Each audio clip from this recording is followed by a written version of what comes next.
Émission L'explication des choses. Veuillez déjà s'abonner pour consommer la vérité et l'exactitude des choses. Merci. Et nous vous souhaitons un séjour chaleureux de la part de notre Seigneur Jésus-Christ.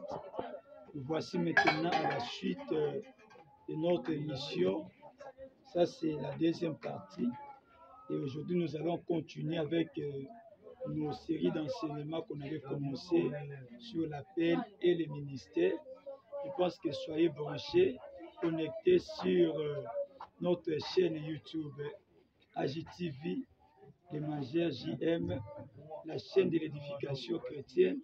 Soyez connectés et abonnez-vous massivement pour ne pas rater nos prochaines éditions. Je pense que nous avons toujours l'homme de Dieu et j'aimerais que nous puissions d'abord donner la parole à l'homme de Dieu. Shalom l'homme de Dieu. Shalom, shalom. Comment la santé? Dieu fait grâce.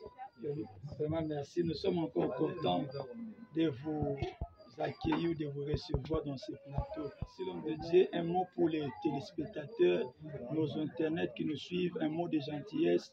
Et qu'est-ce que tu dis au peuple de Dieu? En tout cas, d'abord, vraiment que Dieu vous bénisse parce que Dieu nous a mandaté, nous a donné cette autorité, ce pouvoir de vous bénir.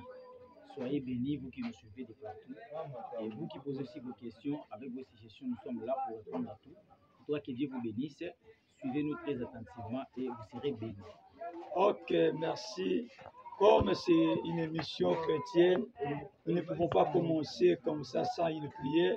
L'homme de Dieu va faire une courte petite prière. Serrez déjà vos ceintures parce que nous voulons décoller, parce qu'aujourd'hui, l'homme de Dieu nous avait promis qu'il va fort frapper encore, il va vraiment taper au mur jusqu'à ce que les sangs vont couler. Je pense que hier, on s'est limité sur l'homosexualité chez les hommes de Dieu dans l'Église, que dit la Bible. Je pense que l'homme de Dieu était clair que ce sont des pratiques diaboliques, ce sont des abominations, les faits étrangers qui a impacté ou soit qui a été introduit dans l'Église, et cela ne vient pas de Dieu. Et tous ceux-là qui le font, ce sont des serviteurs du diable. Ils n'ont jamais reçu la paix de Dieu, ils n'ont jamais connu Dieu, ils n'ont jamais vu la puissance de Dieu. Je pense que nous continuons avec notre série de questionnements. Aujourd'hui, j'ai une question, l'homme de Dieu, que nos fans, nos adultes, soit des services, ils disent ça c'est un service prophétique, à des bougies, l'huile d'onction, sel. Est-ce que ces pratiques-là est vraiment biblique? Nous voulons avoir l'éclairage par rapport à ça. Merci. D'abord, je dirais que toutes ces pratiques-là ne sont pas des pratiques de Dieu. Ce ne sont pas des pratiques divines. Pourquoi j'ai dit ça? Parce qu'il y a même un commandement qui dit « Tu n'auras pas d'autre Dieu devant ma face ». Tu vois? Et vous allez remarquer que Dieu, dans Exode chapitre 20, verset 5, la Bible dit, quand Dieu a établi, a énuméré les lois, il y a une loi qui disait « Tu n'auras point d'autre Dieu devant ma face, car moi, votre Dieu, j'ai puni l'iniquité, la détaillée de génération. » Ce qui veut dire avoir un autre Dieu devant la face de Dieu, c'est commettre l'iniquité, selon la pensée de ces versets-là. Et tu n'auras point d'image, d'ailleurs tu ne me représenteras pas. Dieu a refusé, voilà pourquoi vous allez remarquer, dans l'ancienne alliance, Dieu n'a pas voulu être visible. Il n'a même pas voulu être représenté, raison pour laquelle, pourquoi donc Dieu a donné cette loi que vous n'aurez pas de représentation quelconque, parce que Dieu voulait rester invisible. Il était le Dieu parole. Le prophète Jean nous a révélé en disant, au commencement était la parole. Dieu était seulement la parole. Il ne voulait pas se voir. Maintenant, c'est dans la nouvelle alliance que Dieu s'est fait voir au travers du corps de Jésus-Christ. Donc, on ne peut jamais mélanger Dieu. Tous ces gens-là qui disent qu'ils sont des hommes de Dieu, ils pratiquent des bougies, font des pratiques avec des bougies, de la cabale juive. D'abord, ils n'ont jamais rencontré Dieu et ils n'ont jamais vu Dieu et ils ne connaissent même pas Dieu. Parce que la Bible dit dans Romains chapitre 8, 13, 14, tous ceux qui sont conduits par l'Esprit sont fils de Dieu. C'est qu'un fils de Dieu, c'est celui qui est conduit par l'Esprit. Or, l'Esprit de Dieu ne peut jamais se mélanger. L'Esprit de Dieu ne peut jamais se contredire. Lui-même, Dieu a dit, tu n'auras point d'autre Dieu, tu n'auras point de représentation, des pratiques, des cérémonies. Et lui-même, Dieu, avec son esprit, aujourd'hui, qui puisse permettre qu'il y ait des pratiques mauvaises pour s'entrer dans l'église. Ça, c'est de la sorcellerie, de la magie dans l'église du Seigneur. Ok, l'homme de Dieu, je suis toujours là.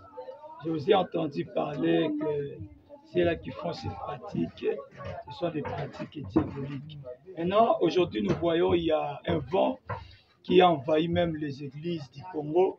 On voit les gens porter des talites, des bonnets sur la tête. Ils disent que cela est écrit dans la Bible parce que dans l'Ancienne Alliance, les gens aussi portaient ça. Ces pratiques-là. Que Dieu bénisse tous les enfants de Dieu qui nous suivent, je le reprends encore. Et vraiment, c'est très important pour donner l'éclaircissement conformément aux Écritures. Si nous avons bien compris la question, par rapport à l'accoutrement d'aujourd'hui, beaucoup des hommes dédiés portent des ceintures de chasteté, des bonnets, des talites, en disant que c'est les habits sacerdotaux. Mais vous devez savoir quelque chose, que chaque sacerdoce est lié au temps. La sacerdoce est liée au temps. Dans Hébreux chapitre 7, la Bible dit la sacerdoce étant changée et aussi changement de loi. Vraiment, ils doivent savoir que la sacerdoce est changée, il y a aussi changement de loi.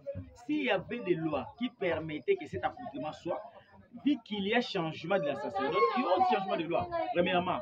Et vous devez savoir, dans toute l'ancienne alliance, on n'a jamais vu des souverains sacrificateurs. Il y a eu beaucoup de sacrificateurs, mais un seul souverain sacrificateur dans une alliance. De la même manière aussi aujourd'hui, n'est permis. Celui qui était habilité seulement à porter la tiare, ce n'était que souverain sacrificateur. Or, mais aujourd'hui, il y en a beaucoup, il y en a nombreux. Je comprends par là, ce n'est pas l'esprit de Dieu, c'est l'esprit de l'antichrist. Pourquoi? Parce que ça vient s'opposer à la parole du Seigneur. Parce que toute personne qui prétend être un souverain sacrificateur en portant les habits du souverain sacrificateur, d'abord, ces personnes-là veulent tout simplement nous envoyer de croire en lui. Or, croire en lui, on ne peut jamais, on croit seulement en Jésus. Si quelqu'un porte ces habits, il porte ça dans la confusion. Il porte les habits des souverains, je précise très bien, je viens de le dire, que l'alliance, chaque sacerdoce est lié au temps. Or, on n'avait que deux temps, temps de l'ancienne alliance et temps de la nouvelle alliance. Dans l'ancienne alliance, c'était l'accoutrement là, c'est parler d'abord d'un culte spirituel. Et cet accoutrement dont il porte aujourd'hui, c'était l'accoutrement du souverain sacrificateur. Donc, on ne pouvait jamais avoir des souverains sacrificateurs. Un seul souverain sacrificateur, mais avec beaucoup de sacrificateurs. Maintenant, aujourd'hui, dans la nouvelle alliance, nous avons un seul sacrificateur. Souverain sacrificateur, c'est le Seigneur Jésus. Et beaucoup de sacrificateurs que nous sommes les ministres de Dieu. Maintenant, et ils prétendent dire qu'ils sont des sacrificateurs ou des souverains sacrificateurs. Là, on ne comprend pas. D'ailleurs, c'est une confusion. Franchement, tout celui qui pratique ça, d'ailleurs, il y a une critique qui dit dans Corinthiens, tous ceux qui les ont arrivés, c'était pour nous aujourd'hui un enseignement ou pour que nous puissions tirer une leçon. Donc, c'est que nous devons interpréter, nous devons parler de l'interprétation de tous ces habits-là. On ne peut jamais la pratiquer comme ça. Je fais appel à notre frère Paul. Il a dit, aujourd'hui, nous ne marchons pas par la vue, mais par la foi. Vue, se voir, on voit ce qu'il veut dire. Aujourd'hui, on ne peut pas voir Jésus comme ça, dans la chair. On ne peut pas voir l'accoutrement des sacrificateurs comme ça, dans la chair. Mais cet accoutrement devient spirituel parce que nous marchons par la foi. Or, la foi, c'est la parole, c'est l'interprétation, c'est la parole révélée. Donc, tous ceux qui font cet accoutrement sont dans l'ignorance. Et la raison qu'ils font, parce qu'ils sont des gens des cabales juifs, ils sont des gens des sectes, ce sont des sectes. Les sectes dans l'église du Seigneur. Mais ils disent qu'ils sont des serviteurs de Dieu, ils sont des sacrificateurs. Non. Ils sont des pratiquants des sectes, mais ils se couvrent dans la parole du Seigneur. Donc, faire cette pratique-là, et moi je dirais, je l'ai même plus loin à dire ceci. Ils n'ont pas reçu le nom de Jésus. Parce que vous allez remarquer, Dieu a porté le nom de Jésus dans son abaissement. La Bible dit dans Philippiens 2, 9, il s'est abaissé et Dieu l'a souverainement élevé. Or, le nom de Jésus qui sauve, ce nom-là n'est pas dans Jésus rabaissé, parce que Jésus rabaissé, c'est J-E-S-U-S. il s'est rabaissé. Mais quand il est ressuscité et il est parti, il est souverainement. Maintenant, il porte le nom glorieux. Apocalypse 13, 9 nous dit, son nom c'est la parole. Donc le nom de Dieu qui sauve, c'est la parole. Le nom de Dieu que nous devons porter aujourd'hui, c'est la parole. Mais ce n'est pas le nom de Dieu, le nom de Jésus rabaissé. Il y a des lapsus de temps. Jésus s'est rabaissé comme un serviteur portant le nom de Jésus. Quand Jésus est élevé souverainement, il porte le nom de la parole selon Apocalypse. Donc le nom que nous devons prendre, c'est la parole. C'est au travers de ces noms que nous avons compris que cet accoutrement-là aujourd'hui s'est fait spirituellement. Mais eux, ils le font par rapport au nom de Jésus rabaissé. Donc ils n'ont pas reçu d'abord le nom de Jésus et ils n'ont pas rencontré, et ils n'ont même pas d'appel et ce ne sont pas des serviteurs de Dieu. Voilà pourquoi j'ai fait appel aux enfants de Dieu, bien-aimés, vous tous qui nous suivez. Si vous voyez un homme de Dieu ayant ces accoutrements, ayant toutes ces pratiques, quittez cette église, ce n'est pas l'église de Jésus. Ok, merci, chers internautes. Je pense que l'homme de Dieu est en train de frapper fort concernant les habits sacerdotaux que nous voyons. La plupart des hommes de Dieu ont en train de porter en disant que ce sont des vêtements du sacerdoce. Là, c'était un temps passé et aujourd'hui, nous sommes dans un temps nouveau et que les choses, les sacerdoces étant changés, les cultes et les ordonnances aussi doivent changer. Et tous ceux-là qui le font, ce sont des personnes qui sont dans la déviation et nous devons faire beaucoup d'attention parce que cela est au prix de nos âmes. Je pense que nous allons lentement et sûrement vers la fin. Je vais poser la dernière question à l'homme de Dieu et cette question maintenant sera basée sur le ministère de la femme. Parce que dans la ville province de Kinshasa, il y a pas mal de débats partout à gauche, à droite. Il y a de ceux-là qui croient au ministère de la femme, il y a aussi de ceux-là qui ne croient pas au ministère de la femme. Mais moi-même, je vais savoir et les chers téléspectateurs veulent savoir, est-ce que le ministère de la femme, bibliquement, cela est permis ou cela n'est pas permis? À vous, l'homme de Dieu. Oui, merci, l'homme de Dieu. En tout cas, nous devons vraiment préciser, donner l'éclaircissement sur ces points-là. Vraiment, sur ces points, nous devons préciser et donner l'éclaircissement. Selon la lumière des Écritures, une femme n'a jamais eu de ministère. Par rapport à la lumière des Écritures, une femme n'a jamais de ministère. Remarquez, quand Christ était mort, les jours où il était ressuscité, parce qu'il était mort Christ, mais quand il est ressuscité, Christ est parole. Attention, parce que la résurrection de Jésus, si vous lisez dans Matthieu 27, vous verrez que la résurrection de Jésus, quand Jésus-Christ était mort plutôt, quand Jésus-Christ était ressuscité plutôt, vous verrez que les tombes s'est ouvert, les sépulcres s'est ouvert. Mais avant qu'il puisse sortir dans l'air sépulcre, il fallait que Jésus puisse ressusciter. Ce qui veut dire la résurrection de Jésus a apporté la vie, a donné la vie. Or, aujourd'hui, ce qui donne la vie, c'est la parole. Donc, nous disons que Christ était mort, mais il est ressuscité parole. Maintenant, remarquez, quand Christ est ressuscité parole, vous verrez qu'il y avait une femme qui voulait la toucher. Christ a refusé. Il a dit, ne me touche pas encore, parce que je ne suis pas encore glorifié. Maintenant, quand il est parti aux côtés des apôtres, il a dit, touchez et mettez vos doigts. Or, vous allez remarquer que l'apôtre Pierre a dit ceci. Il a dit, les prophètes qui ont prophétisé touchant la grâce. Nous comprenons par là que toucher veut dire parler ou prêcher. Maintenant, si toucher veut dire parler ou prêcher, c'est que Christ lui-même, il est la première personne à interdire à une femme de prêcher. Parce que toucher, selon Pierre, c'est prêcher. Il a refusé à la femme de la toucher, mais il a dit aux hommes de le toucher. Ce qui veut dire qu'il est la première personne en interdisant à la femme de prêcher. Et vous allez aussi remarquer, dans cette même optique d'idée, ils étaient 120 dans la chambre haute. Il y avait des maris de Magdala, des maris de mère de Jésus, il y avait des Élisabeth et les 12 disciples de Christ. Maintenant, quand le Saint-Esprit est descendu, la Bible dit, ils ont ôté la fosse. Quand ils sont sortis, l'Écriture dira dans Actes que Pierre et les 11 ont pris la parole. Mais il y avait aussi des femmes. C'est que le ministère de la parole n'est pas donné à une femme. Pourquoi? Pourquoi quand nous rentrons dans Éden, vous verrez que quand Dieu a créé l'homme, Dieu a donné les ordres à l'homme. Tu mangeras de tous les fruits des arbres, mais ça, tu ne mangeras pas. Le jour où tu mangeras, tu mourras. Maintenant, quand Dieu a tiré la femme du corps de l'homme, et la femme a mangé, a commis le péché, a mangé ces fruits-là, quand le diable est venu poser la question à la femme pour tenter la femme, le diable lui a dit, qu'est-ce que Dieu vous a dit? La femme en répétant, il n'a pas répété exactement ce que Dieu a dit. La femme dira au serpent que Dieu nous a interdit de toucher à ces arbres, à cet arbre et d'en manger. Or, Dieu n'avait seulement dit que ne mangez pas, les jours où vous en mangerez, vous mourrez.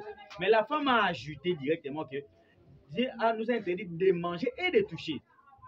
C'est par là, Dieu lui-même a confirmé en Éden que la femme ne pouvait pas avoir le ministère. Il a dit à Adam comme ça. Parce que tu as écouté la voix de ta femme. Cela veut dire on ne peut pas écouter la voix de la femme. Selon Dieu, selon cette pensée-là. Parce que quand la femme prend la parole, c'est le mensonge. Il falsifie la parole. Je sais très bien qu'il y aura beaucoup de gens qui... Je serai une pierre d'achoppement pour beaucoup de gens. Et vous allez aussi remarquer ceci. Il y en a qui posent... Il y a beaucoup vraiment à dire sur ça, mais vu nous sommes sur l'écran, par rapport au temps, il y a beaucoup vraiment à dire sur le ministère de la femme. Une femme ne peut pas avoir le ministère, mais une femme peut avoir le Saint-Esprit. Une femme peut avoir le Saint-Esprit. Alors, il y a beaucoup à dire là-dessus, mais sauf que le temps nous fait défaut. Ok, merci beaucoup, l'homme de Dieu. Je pense que l'homme a dit, il y a beaucoup à dire là-dessus concernant le ministère des femmes. J'ai encore une question, encore de curiosité à savoir. Quand vous dites que Dieu n'a pas appelé des femmes, nous avons des femmes prophétesses, des archibishops qui disent que Dieu les a appelées. Vous allez trouver aussi ces femmes-là, ils ont bâti des grandes églises que les hommes ne peuvent pas bâtir.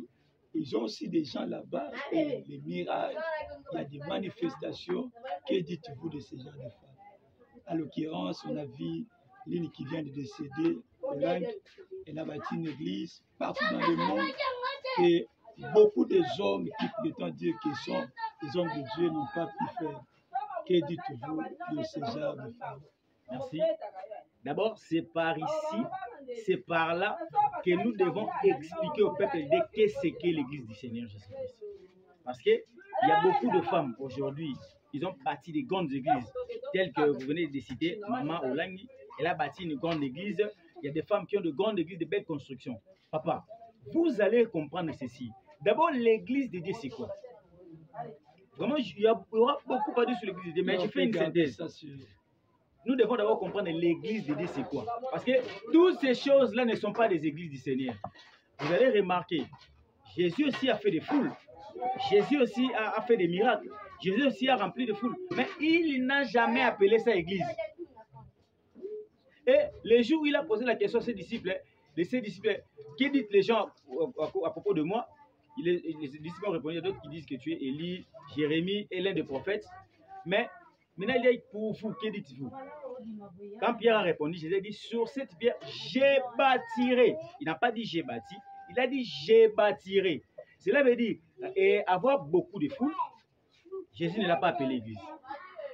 Et même si les disciples ont répondu comme ça, il a dit j'ai bâtirai. C'est que dans la pensée de Dieu, il y a une église dans la pensée du Seigneur.